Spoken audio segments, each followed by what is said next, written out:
E aí pessoal, tudo bem com vocês? Espero que esteja tudo bem. Hoje a gente vai fazer um vídeo muito especial, muito legal, que é sobre a planta copo de leite. Eu tenho certeza que alguns de vocês já devem ter ouvido falar sobre essa planta, já deve ter conhecido alguém que já cultivou e que gosta, que curte essa planta. E hoje, conforme prometido no vídeo anterior, para quem não viu, eu vou deixar o link aqui embaixo, que o botão do copo de leite estava fechadinho ainda. E assim que ele se abrisse, eu ia gravar um vídeo para vocês com mais detalhes, com mais dicas de cultivo e tudo mais. E hoje é esse vídeo que eu vou gravar para vocês. Mas antes, se você ainda não é inscrito, já peço que se inscreva, ative o sininho para não perder nenhuma notificação, nenhuma novidade aqui no canal. Compartilhe com seus amigos, principalmente se eles gostam de assuntos como esse, de cultivo de plantas e tudo mais. Então bora lá!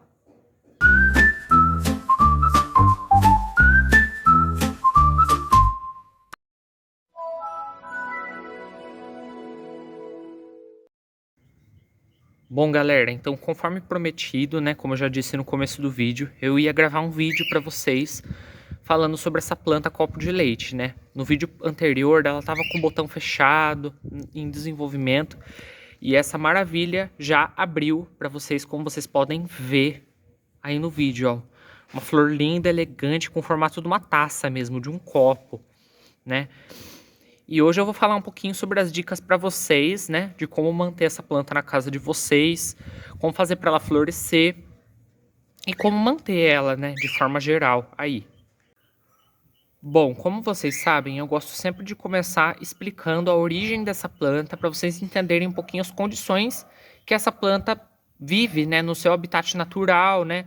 E, consequentemente, como a gente deve reproduzir essas condições em casa para que ela se sinta bem e para que ela se desenvolva. Essa planta, ela é nativa ali da África do Sul, né? Ela é uma planta que o habitat dela é aqueles terrenos alagados, de várzea, perto de brejos, né? Locais úmidos, né? Que ela gosta de se desenvolver. Então, né, consequentemente, ela é uma planta que gosta de se desenvolver em terrenos onde a terra permanece úmida por bastante tempo. Daqui a pouquinho eu já vou entrar mais em detalhes sobre como deve ser a rega dessa planta para vocês.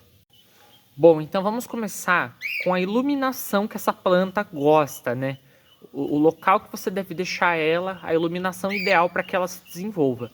Essa planta, ela desenvolve-se bem em meia sombra, né? Aquele ambiente que recebe boa claridade sem sol direto ou com poucas horas, né? Com pouco tempo, né?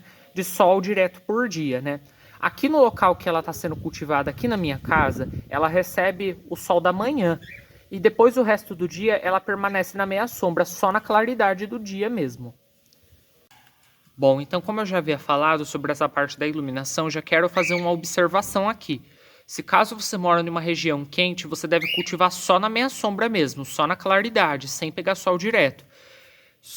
Só que em regiões assim que tem as temperaturas mais frias, né, onde o sol não é tão forte assim, essa planta costuma também se desenvolver em sol pleno.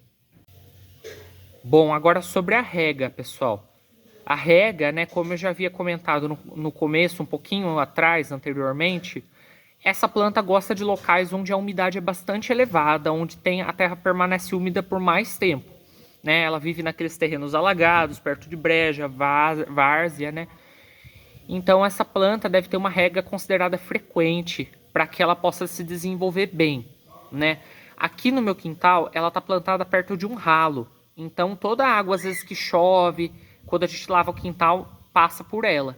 Então essa planta, ela gostou daqui e se desenvolveu bem aqui. Mas se caso a sua estiver plantada num vaso ou em um outro local que não passe água diretamente, você deve fazer uma rega, né? Toda vez que você vê que a terra está secando, para manter esse substrato úmido. Lembrando sempre, pessoal, não precisa afogar a planta, né? Só porque ela gosta de água.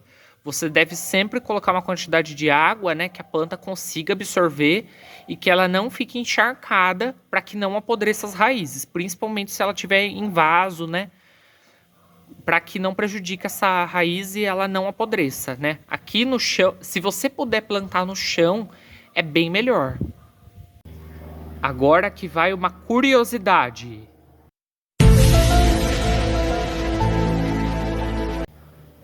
Você sabia que essa planta ela é da mesma família do lírio da paz e do antúrio? Pois é, pessoal, essa planta pertence à família Arácea, que é a mesma família dos antúrios, dos lírios da paz, da comigo ninguém pode, né? E assim como eles, que a maioria das plantas dessa família possuem seiva tóxica, essa planta também não é diferente. Ela também possui uma seiva tóxica que deve tomar cuidado, né? Para animais domésticos, para crianças, né? Porque pode fazer mal. Sobre a terra ideal para essa planta crescer, ela gosta de uma terra bem fofa e fértil, uma terra que é muito fofa, sabe? Então, você pode, na terra de plantio, você pode colocar terra vegetal, né? Pode ser aquelas terras de horta também, que vai super bem. Composto orgânico, porque ela adora composto orgânico. Já vou falar daqui a pouquinho na adubação.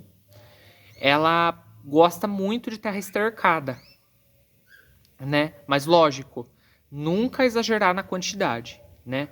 Então, geralmente você coloca 2 partes de terra vegetal para 1 parte de composto orgânico ou esterco, ou humus de minhoca. Bom, como eu já havia comentado na parte de solo, que essa planta gosta de terra bem fértil e rica, você pode acrescentar composto orgânico, né? Como esterco de gado bem curtido, ou humus de minhoca, ou esterco de galinha. Lembrando que é sempre em pequenas quantidades para não intoxicar, né, o solo e nem a planta.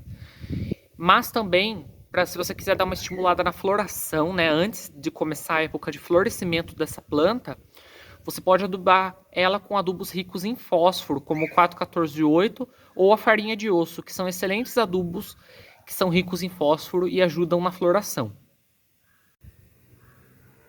A poda mais praticada é a poda de limpeza, né? Retirada de ramos e flores secas, né? Muito importante para manter a saúde da planta e fazer com que ela sempre traga folhas novas e novas flores. Sobre a reprodução dessa planta, ela é muito praticada por divisão de touceira, né? Essa planta costuma formar touceiras, né? E a gente vai tirando essas mudas, né? Que nascem ali na touceira, para a gente poder plantar e fazer novas plantas, né? Outra também praticada, né? Mas muito menos utilizada é a coisa por semente, a reprodução por semente. Essa planta, depois de fecundada, né? Aqui essa estrutura amarela que vocês estão vendo aqui no meio da flor é a parte de reprodução da planta, né? Geralmente abelhas, né? Insetos vêm aqui para fazer a polinização. E quando essa planta, né, essa reprodução já foi feita, essa fecundação foi feita, essas brácteas, né, que não são pétalas, são brácteas, né, folhas modificadas, vão começar a secar e no interior do copinho vai começar a formar essa semente, né? É muito mais demorado, mas também funciona. Bom, como eu já havia falado, né, essa planta se reproduz por divisão de touceira principalmente, né? A minha tá nova ainda, ó. Ela tá só com uma planta principal e um brotinho aqui do lado, né? Então ela tá começando a se desenvolver agora, né? Mas ela já conseguiu dar uma flor maravilhosa pra gente já. E eu vou aproveitar a oportunidade para contar para vocês como eu consegui essa muda. Foi uma verdadeira saga para eu conseguir achar uma muda dessa. Eu comecei a procurar, né, nas lojas, nas floriculturas da minha cidade, né, nos viveiros, para ver se eles tinham mudas dessa planta. E nada, gente, nada, não encontrava nada.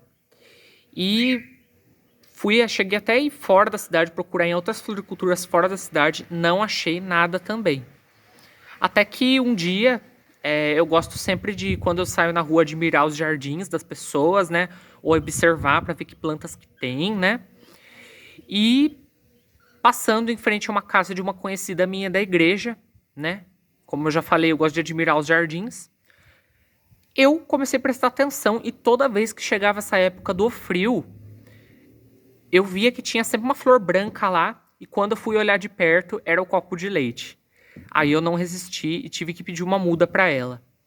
E agora eu plantei ela aqui e ela está se desenvolvendo, né? Crescendo e nos presenteando até com uma flor, né?